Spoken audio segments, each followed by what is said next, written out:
We want you to think for yourselves, read for yourselves. We want you to be evangelistic. And also we say this, you do not have to pledge your allegiance to us. But that is how the schools are treating students. And they've been treating students that way for years. Now, I'm going to answer this at the end of the class today. We're going to talk about some other things first. But I also want to make a note about this is what's going on in the schools of preaching. Not all of them are going to be as bad as Keith Mosher. Keith Mosher teaches a lot of bad ideas. And this is one of them. A friend of mine sent this to me the other day, and he said, I don't buy that. But, Keith Mosher gets to just spout this to a room of people, and no one gets to challenge him because he's older than everybody.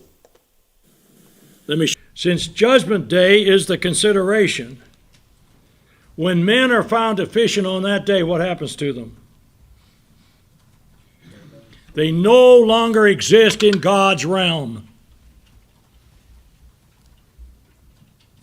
Did you hear me? On the Judgment Day, those who are deficient, they no longer exist in God's realm. Go away from me, ye that work iniquity. You're not staying here. I used to say that hell was a place of hate. I don't agree with myself anymore. I think it's a place where no one cares, not even God, that you're there.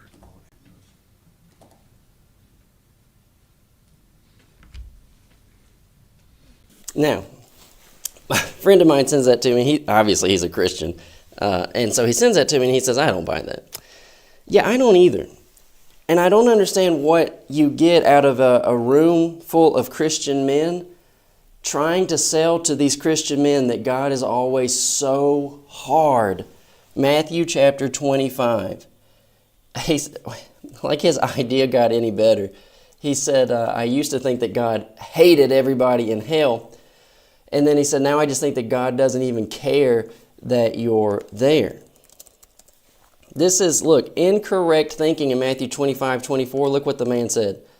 Then he which had received the 1 talent came and said, Lord, I knew thee that thou art a hard man, reaping where you had not sown and gathering where you have not strawed. That man had incorrect thinking about God, and his fear paralyzed him. Now, in the text, the statement's going to say you could have at least done this with the money. But he's so afraid that he buries it in the ground. The fear is not the correct idea.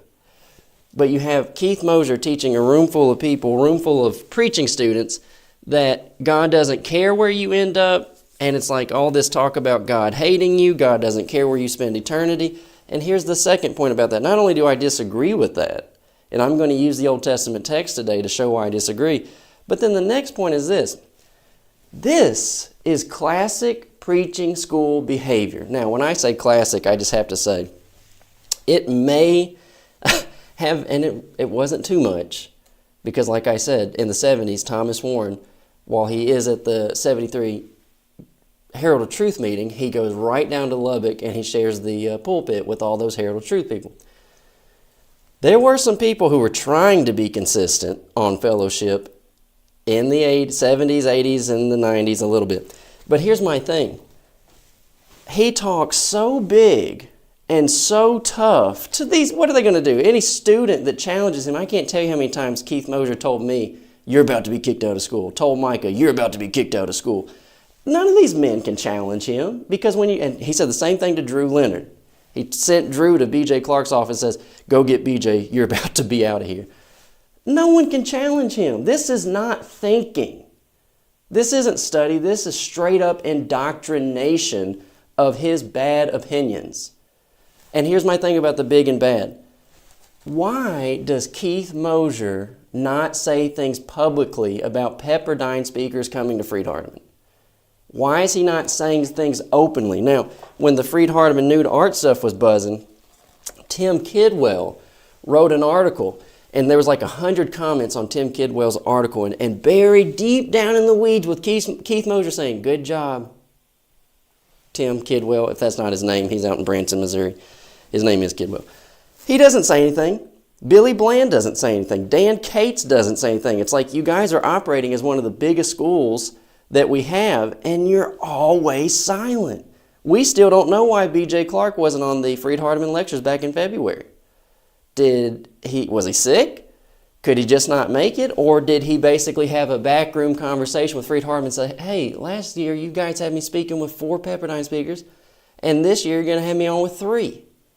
No. I don't know if that's what he said. Because they're always playing these closed room, back room, quiet politics. They don't ever speak out, except when you read 1992, What a Fellowship, and now they don't even agree with themselves back then, just like Keith said. I don't agree with myself anymore. Now, I'm going to deal with that at the end of class. But I wanted to start out with that note of saying what we're trying to accomplish with this school. I want you to be evangelistic. I don't care. You don't need a biblical degree. Biblical degrees, religious degrees are worthless because I get a degree from one institution and then the institution down the road doesn't honor it. Well, we don't agree with them. Okay. It's dumb. It's like the most subjective field, and everyone's just paying out the nose to get this piece of paper that they will do absolutely nothing with. Now, here's our conclusion. I'm bringing this clip back into it, and we'll have a refreshment of why this was introduced in the first place. This class is designed to help you better know your Bible without moving across America, and also without having to imbibe the nonsense from men who talk tough in an enclosed room, but they will say nothing out in the open. What a Fellowship, 1992, Collierville Lectures, back in print. Everyone needs to read it. B.J. Clark is not practicing what he taught in 1992. Billy Bland isn't practicing what he taught in 1992. Just go ahead and look at it. These folk who were in the book in 1992 are not practicing what they taught in 1992 because we've become like so saturated with workshops and lectureships and just all these events that never involve evangelism. There's no correction. It's a bunch of yes men coming into their echo chamber. But here's what I'm saying. This is about to be the heart of Lamentations, and why I do not agree with these hard, like I said, this is a room full of saved Christian men. What do you need? Why do you need to present God as this hard, austere, judgmental, hateful being to folk who are saved? I mean, it's not even like he's trying to get them scared. Like, I'm gonna scare y'all straight. Since Judgment Day is the consideration, when men are found deficient on that day, what happens to them? They no longer exist in God's realm. Did you hear me? On the judgment day, those who are deficient, they no longer exist in God's realm. Go away from me, ye that work iniquity. You're not staying here. You know, I used to say that hell was a place of hate. I don't agree with myself anymore. I think it's a place where no one cares, not even God, that you're there.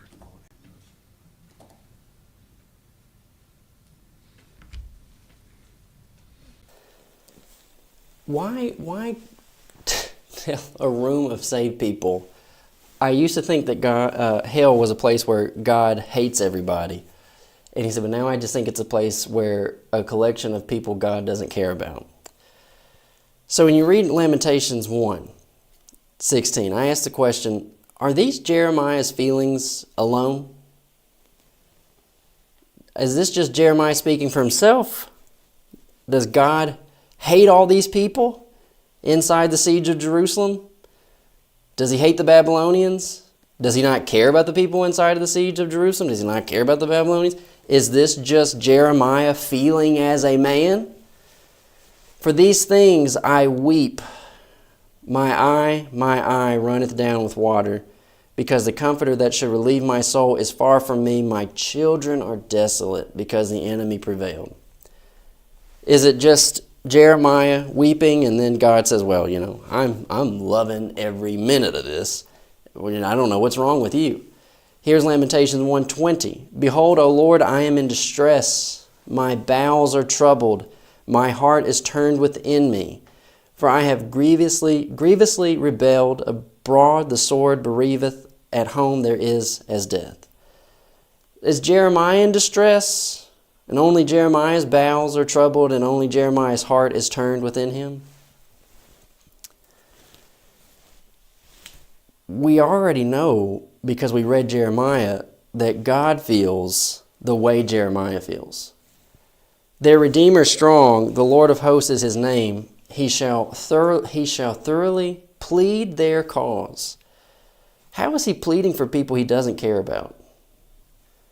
That he may give rest to the land and disquiet the inhabitants of Babylon. Therefore will I howl for Moab, I will cry out for all Moab. My heart shall mourn. How do you mourn for someone you hate? How do you mourn for someone you don't care about? Yea, I will rejoice over them to do them good. I will be glad to do good to them. I will plant them in the land assuredly with my whole heart and my whole soul, with my whole soul. Now, here's where someone's going to say to me, and this is fine, this is good. Someone's going to say, Keith said that God doesn't care that they're in hell. And this whole class period, you've been saying that you can't make captivity a representation for hell. That's true. You cannot make captivity a representation for hell because they're going to come back from hell. Here's my question, though. If God, even just about a 70-year captivity, if God says about a 70-year captivity, boy, I hate to do this to you, how do I have him not caring at all when people go to hell, which is clearly worse than a 70-year captivity? There's just simply no point in having and allowing these talks to continue where God is made to look awful, which is exactly what you get when you listen to Keith Mosher. One minute he's saying we're all working our way to heaven. He said, a fellow said, I can't keep the law perfectly. Keith said, I don't know what that means. Keith, as an individual, knows what that means. Keith does not keep the law perfectly. And all of his students will attest he doesn't keep the law perfectly. He is binding these young guys up and then making students go out thinking, God, look, man, you're like an inch, you're a Christian, but you're an inch away from going to hell. The fires of hell are touching you, and if you get there, God won't even care that you got lost up in there. How do we have God saying, I'm going to plead for these people? Keith says he doesn't even care about them. I'm going to howl for them. I'm going to cry out to them, and I'm going to mourn for them, and I'm going to rejoice to do good to them. If he says about a captivity, 70-year captivity, I hate to do this to you, how do I have him just being emotionless and careless about folk going to hell? God's not willing that any should perish. Here's Jeremiah 31:20. Is Ephraim my dear son? Is he a pleasant child? For since I spake against him, I earnestly remember him still. He says, in their rebellion, I earnestly remember after them. My bowels are troubled for him. We all know what stress in our bellies feels like. And Keith Mosher at the Memphis School of Preaching is going to have you out here telling people God doesn't even care about you. That's wild to me. The heart of Lamentations. Why do I want it to be inspired? Why do I want to do my diligence to study inspiration and the transmitting and preserving of the text? Why do I even want to look at all that stuff? Y'all, the message of the Bible is too good for us to allow it to come under attack. The morals are fantastic. I think almost everybody would recognize the morals are fantastic. What you don't have skeptics and agnostics attacking the morals. You have skeptics and agnostics looking at obscure passages that they take out of their context. Like, for instance, the Bible doesn't teach slavery is okay. The Bible is consistently against men stealing. And then they just get in there and beat it up. But they don't have a problem with admitting, oh, if one man stayed married to one woman as long as they lived and they raised their kids up in love and discipline and nurture, that'd be the ideal. No one disagrees with that. Be good to your neighbor. Love your enemy. These are all great virtues we ought to live by. Here's the heart of Lamentations. In chapter 1 and chapter 2, he tells you all the bad things that have happened. Chapter 4, chapter 5, he continues to tell you bad things that have happened in the city of Jerusalem. And in chapter 3, he says, amidst all these bad things, here's what I bring my mind back to. This I recall to my mind, therefore I have hope. Just like all through the book of Jeremiah, he was telling people, we're going to come back. We're going to come back. We're going to come back. I bought this land plot. We're coming back. Lamentations 1 and 2, bad things happening. Chapter 4, chapter 5, bad things happening. Chapter 3, and then I recall, and I have hope. It is of the Lord's mercies that we are not consumed, because of his compassions fail not. They are new every morning. Great is thy faithfulness. The Lord is my portion, says my soul, therefore will I hope in him.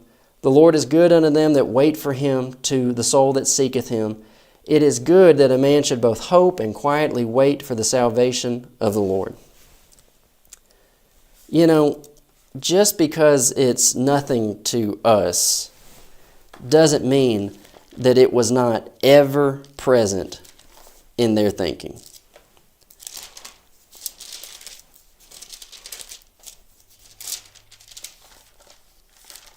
Look at Exodus 29:38. His compassions fail not, and his compassions and his mercies are new every morning. How? Why? Exodus 29:38. This is that which thou shalt offer upon the altar, 2 lambs of the first year, day by day, continually. The 1 lamb thou shalt offer in the morning. It's not like he just pulled it out of thin air. Oh, in the morning his mercies and compassions are rejuvenated. In the morning we have sacrifice. And in the evening we have sacrifice. His mercies, his compassions, they are new every morning. Great is thy faithfulness. What does that mean? In our rebellion, he is reaching out to us. In our rebellion to his prophets, he creates an avenue, the captivity, where we are brought to repentance and a new heart, and we get to come back to the land. Great is his faithfulness to us. When? When they're unfaithful to him.